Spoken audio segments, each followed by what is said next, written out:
ثم لما كان مبنى علم الكلام على الاستدلال بوجود المحدثات على وجود الصانع وتوحيده وصفاته وأفعاله ثم الانتقال منها إلى سائر السمعيات ناسب تصدير الكتاب بالتنبيه على وجود ما يشار بالأعيان والأعراض وتحقيق العلم بها ليتوصل بذلك إلى معرفة ما هو المقصود الأهم.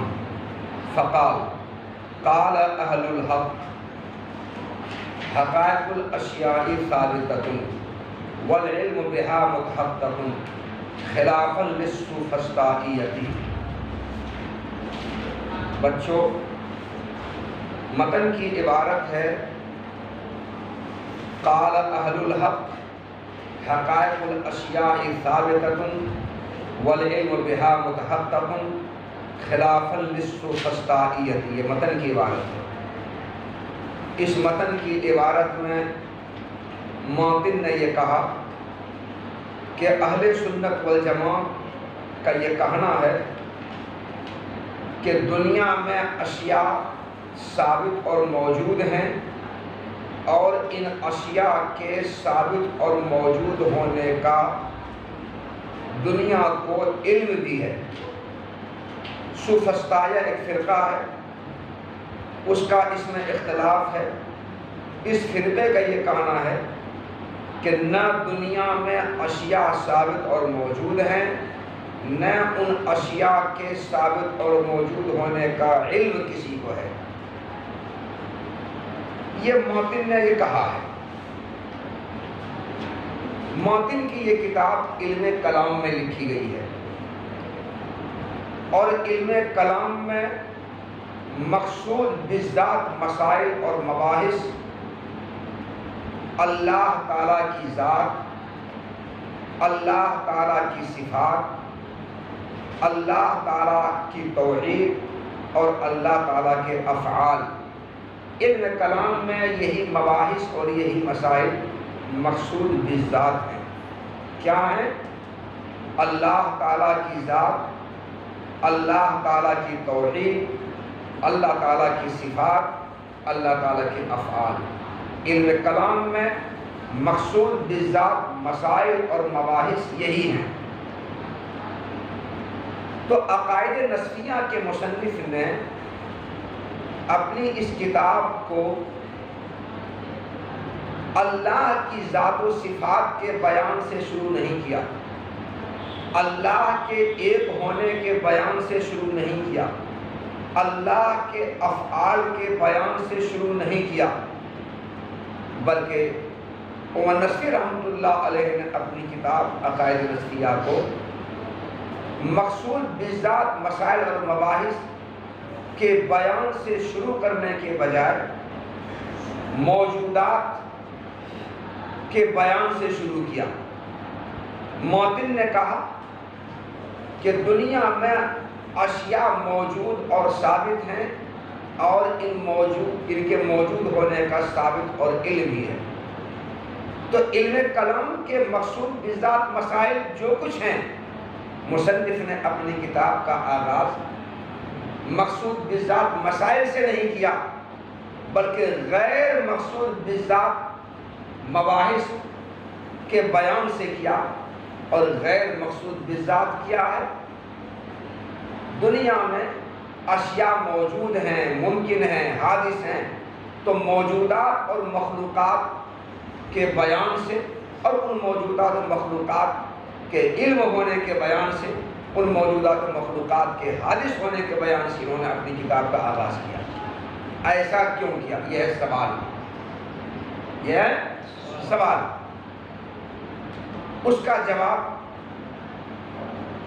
شارح رحمۃ اللہ علیہ نے دیا ہے اور یہ جواب متن کی عبارت سے پہلے ہے. جواب شارح نے یہ دیا تفتازانی رحمۃ اللہ علیہ نے کہ گرچہ علم کلام میں مقصود بالذات مسائل اور مباحث اللہ تعالیٰ کی ذات کا موجود ہونا ہے، اللہ کا ایک ہونا ہے، اللہ کے لیے صفات کا ثابت ہونا ہے اور اللہ کے لیے افعال کا ہونا ہے. بے شک علم کلام میں مقصود بالذات مسائل یہی ہیں، لیکن چونکہ ان مسائل پر اور ان مباحث پر جو دلائل قائم کیے جاتے ہیں ان دلائل کی بنیاد مخلوقات اور محدثات کے وجود پر، ان مخلوقات اور محدثات کا علم ہونے پر، ان مخلوقات اور موجودات کے حادث ہونے پر ان دلائل کی بنیاد ہے۔ اس لیے جب تک ہم مخلوقات اور محدثات کو نہیں جانیں گے، ان کا علم ہونے کو نہیں جانیں گے، ان کے حادث ہونے کو نہیں جانیں گے، تب تک ہم نہ اللہ کی ذات کو پہچان سکتے ہیں، نہ اللہ کے ایک ہونے کو جان سکتے ہیں، نہ اللہ کے لیے صفات ہونے کو جان سکتے ہیں، نہ اللہ کے لیے افعال ہونے کو جان سکتے ہیں۔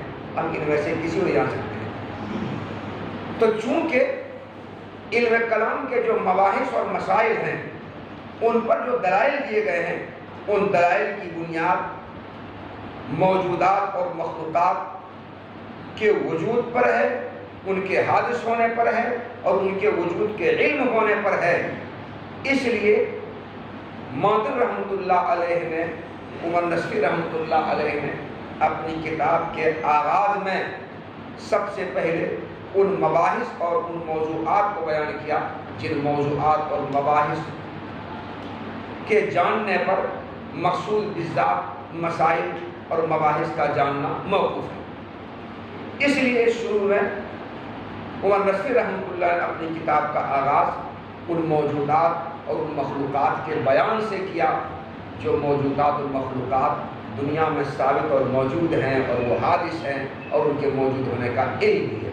یہ جواب دیا۔ اتنا سا جواب سمجھ میں آیا، سوال سمجھ میں آیا؟ ترجمہ لکھیے آپ۔ ثم لما كان مبنى علم الكلام الاستدلال بوجود المحدثات على وجود الصانع والتوحید وصفات وافعال، پھر جبکہ علم کلام کی بنیاد مخلوقات کے وجود سے صانع کے وجود پر اور صانع کے توحید پر اور صانع کے صفات پر اور صانع کے افعال پر استدلال پھر جبکہ علم کلام کی بنیاد مخلوقات کے وجود سے صانع کے وجود اور اس کی توحید اور اس کے صفات اور اس کے افعال پر استدلال کرنے پر ہے، پھر ان تمام چیزوں سے دیگر مسائل سمعیہ کی طرف منتقل ہونے پر ہے، تو کتاب کو ان آیان و آراز کے وجود پر متنبع کرنے سے شروع کرنا مناسب ہوا جو آیان و آراز مشاہد ہیں، نظر آ رہے ہیں، اور ان آیان و آراز کے علم کے متحقق ہونے کے بیان سے کتاب کو شروع کرنا مناسب ہوا جن آیان و آراز کا علم ہونے کے ذریعے اس اہم چیز کو جاننے کی طرف پہنچا جا سکتا ہے جو علم کلام میں اہم مقصود ہے۔ علم کلام میں اہم مقصود کیا ہے؟ اللہ تعالیٰ کی ذات کو جاننا، اللہ تعالیٰ کی ذات کے ایک ہونے کو جاننا، اللہ تعالیٰ کی صفات کو جاننا، اللہ تعالیٰ کے افعال کو جاننا، یہ علم کلام کے مقصود بالذات مباحث اور مسائل ہیں۔ ان مباحث اور مسائل کے علم تک ہم کیسے پہنچیں گے، ان کی معرفت ہمیں کیسے حاصل ہوگی؟ جب تک ہم آیان و آراز کے وجود کو نہیں جانیں گے، ان آیان و آراز کے علم ہمیں حاصل نہیں ہوگا، تب تک ہم اس علم کلام کے مقصود بالذات مسائل جو ہیں ان کو ہم نہیں جان پائیں گے، ان مباحث کو نہیں جان پائیں گے۔ اس لیے مصنف رحمۃ اللہ علیہ نے سب سے پہلے جو جس پر موقوف ہے علم کلام کے مباحث اور مسائل پر دیے گئے دلائل کا سمجھنا جن پر موقوف ہے، سب سے پہلے اس کو بیان کیا۔ ایک بار ترجمہ پھر دیکھیے آپ۔ پھر جبکہ علم کلام کی بنیاد مخلوقات کے وجود سے صانع کے وجود پر اور صانع کے توحید پر اور صانع کی صفات پر اور صانع کے افعال پر استدلال کرنے پر ہے، پھر ان مسائل سے دیگر مسائل سمعیہ کی طرف منتقل ہونے پر ہے، تو کتاب کو ان آیان و آراز کے وجود پر متنبع کرنے سے آغاز کرنا مناسب ہوا جو آیان و آراز مشاہد ہیں، اور ان کا علم متحقق ہونے سے کتاب کا شروع کرنا مناسب ہوا تاکہ ان کے ذریعے اس چیز کی معرفت تک پہنچا جائے جو اس علم کا اہم مقصود ہے۔ چنانچہ معطل نے اس کے لیے کہا قال اہل الحق، پہلا قال کا فاعل تفتازانی رحمۃ اللہ علیہ ہے، دوسرے قال کا فاعل عمر نصفی رحمۃ اللہ علیہ ہے۔ عمر نصفی رحمۃ اللہ نے کیا کہا؟ اہل الحق، عمر نصفی رحمۃ اللہ نے کہا کہ اہل حق نے یہ کہا، کیا کہا؟ کہ اشیاء دنیا میں ثابت اور موجود ہیں اور ان کے ثابت اور موجود ہونے کا ہمیں علم بھی ہے۔ فقال، تو موتن نے کہا، شارح کہتے ہیں موتن نے کہا، موتن نے کیا کہا؟ کہ اہل حق نے یہ کہا ہے، کیا کہا اہل حق نے؟ کہ دنیا میں اشیاء ثابت اور موجود ہیں اور ان کے ثابت اور موجود ہونے کا علم بھی ہے۔ قال اہل الحق، اہل حق سے مراد کون ہے؟ سمجھے اس بات کو، اہل حق سے مراد اہل سنت والجماعت ہیں۔ اہل سنت والجماعت کو اہل حق کیوں کہا گیا؟ اہل سنت والجماعت کو اہل حق اس وجہ سے کہا گیا کہ حق اللہ تعالیٰ کا نام ہے۔ اہل سنت والجماعت کو اہل حق اس وجہ سے کہا گیا کہ یہ لوگ اللہ تعالیٰ کے وجود کو تسلیم کرتے ہیں۔ اہل سنت والجماعت اللہ کے وجود کو تسلیم کرتے ہیں، مانتے ہیں، اور اللہ کے وجود کا یہ لوگ انکار نہیں کرتے ہیں، وہ اللہ کو فالو کرتے ہیں، ان کو مانتے ہیں۔ اس لیے اہل سنت والجماعت کو کیا کہا گیا؟ اہل حق۔ اور اہل سنت والجماعت کو اہل حق کہنے کی ایک وجہ یہ بھی ہے کہ حق کے معنی آتا ہے حزم و احتیاط کے۔ چونکہ اہل سنت والجماعت ظاہر سنت نے جن باتوں کو بیان کیا ہے اور جن باتوں پر صحابہ کرام عمل پیرا رہے ہیں، اہل سنت والجماعت ان باتوں پر چلتے ہیں اور کسی عقلی دلیل کی بنیاد پر ان باتوں سے انحراف نہیں کرتے ہیں، بھاگتے نہیں ہیں۔ اور احتیاط کا تقاضا بھی یہی ہے کہ ظاہر سنت نے، حدیث کے ظاہر الفاظ نے جن باتوں کو بیان کیا ہے اور جن باتوں پر صحابہ کرام کی جماعت عمل کرتی رہی ہے، ان باتوں پر چلا جائے۔ احتیاط کا تقاضا بھی یہی ہے۔ گویا اہل حق ان باتوں پر چلنے کی پابندی کرتے ہیں، حفاظت کرتے ہیں، اور احتیاط کا تقاضا بھی یہی ہے۔ اس لیے اہل حق اہل سنت والجماعت کہلاتے ہیں، یعنی اہل احتیاط کہلاتے ہیں، اہل حزم کہلاتے ہیں۔ تو اہل سنت والجماعت کو اہل سنت والجماعت کہنے کی یہ دو وجہیں بھی، اہل حق کو جو اہل سنت والجماعت کہا جاتا ہے اس کی دو وجہیں بھی۔ پہلی وجہ کیا ہے؟ حق کے معنی آتا ہے اللہ تعالیٰ، چونکہ اللہ تعالیٰ کے وجود کی یہ تسلیم کرتے ہیں، مانتے ہیں، ان کو فالو کرتے ہیں، اس لیے اہل حق کو اہل سنت والجماعت کہا گیا۔ دوسری وجہ حق کے معنی آتا ہے حزم کے، احتیاط کے۔ ظاہر سنت نے جن باتوں کو بیان کیا ہے اور جن باتوں پر صحابہ کرام عمل پیرا رہے ہیں، کسی دلیل عقلی کی بنیاد پر اہل سنت والجماعت ان باتوں سے انحراف نہیں کرتے ہیں، ہٹتے نہیں ہیں، ان باتوں پر چلتے ہیں، اور احتیاط کا تقاضا بھی یہی ہے۔ اس لیے اہل حق اہل سنت والجماعت کہلائے۔ یہ دو وجہ ہوئی اہل حق کو اہل سنت والجماعت کہنے کی۔ آگے وَهُوَ الْحُكْمُ الْمُطَابِقُ لِلْوَاقِعِ، اس عبارت میں حق کا معنی بیان کیا ہے۔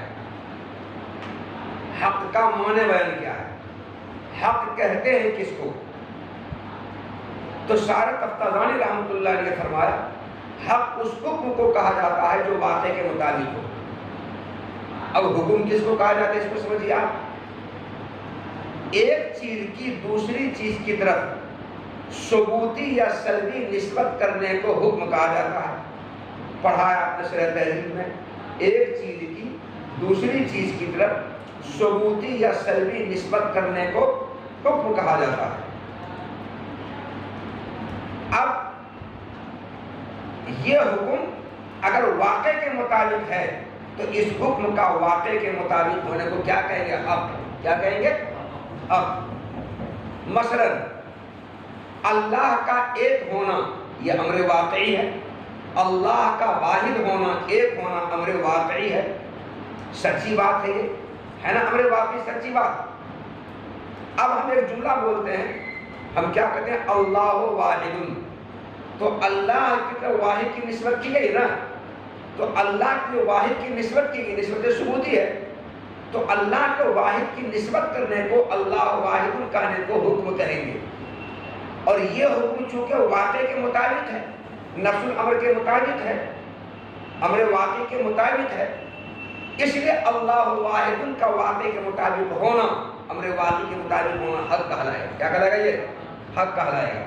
ہم یہ کہہ سکتے ہیں کہ اللہ واحد یہ حق ہے، یہ سچ ہے، ہم یہ کہہ سکتے ہیں۔ تو کسی حکم کا واقع کے مطابق ہونا حق کہلاتا ہے۔ یہاں پر اس عبارت میں انہوں نے حق کے معنی کو بیان کیا ہے، کہا وَهُوَ الْحُكْمُ الْمُطَابِقُ لِلْوَاقِعِ، حق وہ حکم ہے جو واقع کے مطابق ہو۔ مثال کر میں سمجھایا، حق وہ حکم ہے جو واقع کے مطابق ہو۔ اب انہوں نے آگے چل کر حق کا استعمال بتلایا ہے، یطلق الاقوال والعقائد والادیان والمذاہب۔ اس عبارت میں حق کا استعمال بتایا، ابھی تو حق کا معنی بتایا، اس کے بعد حق کا استعمال بتلا رہے ہیں۔ یہ کہتے ہیں حق کا استعمال اقوال میں، عقائد میں، ادیان میں، مذاہب میں، سب میں ہوتا ہے۔ اقوال کو بھی حق کہا جاتا ہے، عقائد کو بھی حق کہا جاتا ہے، ادیان کو بھی حق کہا جاتا ہے، مذاہب کو بھی حق کہا جاتا ہے، سب کو حق کہا جاتا ہے۔ حق کا اطلاق سب پر ہوتا ہے۔ اقوال پر حق کا اطلاق ہوتا ہے، بولا جاتا ہے اقوال حقہ۔ عقائد پر حق کا اطلاق ہوتا ہے، بولا جاتا ہے عقائد حقہ۔ ادیان پر حق کا اطلاق ہوتا ہے، بولا جاتا ہے ادیان حقہ۔ مذاہب پر حق کا اطلاق ہوتا ہے، بولا جاتا ہے مذاہب حقہ۔ تو حق کا استعمال ان چاروں میں ہوتا ہے، حق کا اطلاق ان چاروں پر ہوتا ہے۔ تو پہلے حق کا معنی بیان کیا، اس کے بعد حق کا استعمال بیان کیا۔ اس سے یہ بات واضح ہوئی کہ حق کا معنی موضوع لہو ہے الحکم المطابق للواقع، یہ معنی موضوع لہو ہے، اور اقوال، عقائد، ادیان اور مذاہب یہ چاروں حق کے معنی غیر موضوع لہو ہے۔ کیا بھئی؟ وہ ہے معنی موضوع لہو اور یہ ہے غیر معنی موضوع لہو۔ مگر کسی لفظ کو معنی موضوع لہو کو چھوڑ کر معنی غیر موضوع لہو میں استعمال کرنے کے لیے کچھ نہ کچھ علاقہ ہونا چاہیے، تو آگے وہ علاقہ بیان کر رہے ہیں باعتبار استعمالها علی ذلک، اس سے علاقہ بیان کر رہے ہیں۔ حق کا معنی و الحکم المطابق للواقع، یہ حق کا معنی موضوع لہو ہے، اور اقوال، عقائد، ادیان، مذاہب یہ حق کا معنی غیر موضوع لہو ہے۔ ان چاروں میں حق کا استعمال ہوتا ہے، تو معنی غیر موضوع لہو میں حق کا استعمال ہوتا ہے، چاروں میں حق کا استعمال ہوتا ہے۔ تو معنی غیر موضوع لہو میں کسی لفظ کے استعمال ہونے کے لیے کوئی نہ کوئی علاقہ ہونا چاہیے، معنی موضوع لہو اور معنی غیر موضوع لہو کے درمیان کوئی علاقہ ہونا چاہیے۔ شارح تفتازانی رحمۃ اللہ علیہ باعتبار استعمالها علی ذلک سے اس علاقہ کو بیان کر رہے ہیں۔ علاقہ یہ ہے کہ چونکہ اقوال الحکم المطابق للواقع کے معنی پر مشتمل ہے، عقائد الحکم المطابق للواقع کے معنی پر مشتمل ہے، ادیان الحکم المطابق للواقع کے معنی پر مشتمل ہے، مذاہب الحکم المطابق للواقع کے معنی پر مشتمل ہے، تو چونکہ یہ چاروں کے چاروں حق کے معنی حقیقی پر مشتمل ہے، ان چاروں میں حق کا معنی حقیقی پایا جاتا ہے، قول حق ہوتا ہے، عقیدہ حق ہوتا ہے، دین حق ہوتا ہے، مذہب حق ہوتا ہے، یہ سب حق ہی ہے، اور یہ سب حکم مطابق للواقع ہے، سب میں حکم مطابق للواقع پایا جا رہا ہے، اس لیے ان سب کو حق کہا گیا، اقوال کو، عقائد کو، ادیان کو، مذاہب سب کو حق کہا گیا۔ تو چونکہ ان چاروں میں معنی موضوع پایا جا رہا ہے، حق کا جو معنی موضوع ان چاروں میں پایا جا رہا ہے، یہ چاروں حق کے معنی موضوع پر مشتمل ہے، اس لیے ان چاروں پر حق کا اطلاق ہوتا ہے، ان چاروں میں حق کا استعمال ہوتا ہے۔ جیسے رجل شجاع کو شیر کہا جاتا ہے، اسد کا معنی غیر موضوع ہو، رجل شجاع ہوا، تو آخر رجل شجاع جو معنی غیر موضوع ہو یہ معنی اور معنی موضوع دونوں کوئی علاقہ ہونا چاہیے، وہ علاقہ دونوں میں کیا ہے؟ تشبیہ کا علاقہ ہے۔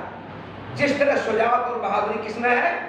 شیر میں، حیوان مختلف میں ہے، وہی شجاعت بہادری کس میں؟ رجل شجاع میں بھی۔ جیسے وہاں علاقہ ہے ویسے یہاں بھی علاقہ ہے۔ کیا علاقہ ہے؟ کہ معنی موضوع لہو پایا جا رہا ہے ان چاروں میں، اقوال، عقائد، ادیان، مذاہب سب میں معنی موضوع پایا جا رہا ہے، سب معنی موضوع پر مشتمل ہے، اسے ان سب کو حق کہا گیا۔ تو بہرحال حق کا معنی بیان کیا، اور حق کا جو معنی وہ معنی موضوع ہوا ہے۔ اس کے بعد حق کا استعمال بیان کیا کہ حق کا استعمال اقوال، عقائد، ادیان، مذاہب سب میں ہوتا ہے، ان سب کو حق کہا جاتا ہے۔ کیوں ان سب کو حق کہا جاتا ہے؟ کیونکہ سب میں حکم مطابق واقع پایا جاتا ہے۔ وَهُوَ الْحُكْمُ الْمُطَابِقُ لِلْوَاقِعِ، اور حق وہ حکم ہے جو واقع کے مطابق ہو۔ حق کا اطلاق اقوال اور عقائد اور ادیان اور مذاہب سب پر ہوتا ہے، کیونکہ حق کا معنی اس پر مشتمل ہے۔ کس پر مشتمل ہے؟ الحکم المطابق للواقع پر مشتمل ہے، بے اعتبار استعمال ہے، حاضر لوٹے اقوال، عقائد، ادیان، مذاہب پر، کیونکہ یہ اقوال، عقائد، ادیان، مذاہب یہ سب کے سب اس معنی پر مشتمل ہے۔ کون معنی پر؟ الحکم المطابق للواقع پر مشتمل ہے، اس وجہ سے سب پر حق کا اطلاق ہوتا ہے۔ تو ترجمہ ہو گیا یہ، حق کے مقابلے میں باطل آتا ہے، وہ یقابلہ الباطل، حق کے مقابلے میں کیا آتا ہے؟ باطل۔ تو شارح تفتازانی رحمۃ اللہ نے حق کا معنی بیان کیا اور یہ کہا کہ حق کے مقابلے میں باطل آتا ہے۔ تو جب حق کا معنی الحکم مطابق للواقع ہوا، تب باطل کا معنی کیا ہوگا؟ الحکم غیر مطابق للواقع، وہ حکم جو واقع کے مطابق نہ ہو وہ ہے باطل، ہوگا جی باطل۔ جیسے الآلہۃ ثلاثۃ، الآلہۃ کی طرف ثلاثۃ کی نسبت کی گئی ہے، اور ایک چیز کی دوسری چیز کی نسبت کرنا حکم کہلاتا ہے۔ تو الآلہۃ کی طرف ثلاثۃ کی نسبت کی گئی ہے، نسبت کرنا حکم ہوا، یہ حکم واقع کے خلاف ہے، واقع کے مطابق نہیں ہے، نہیں ہے۔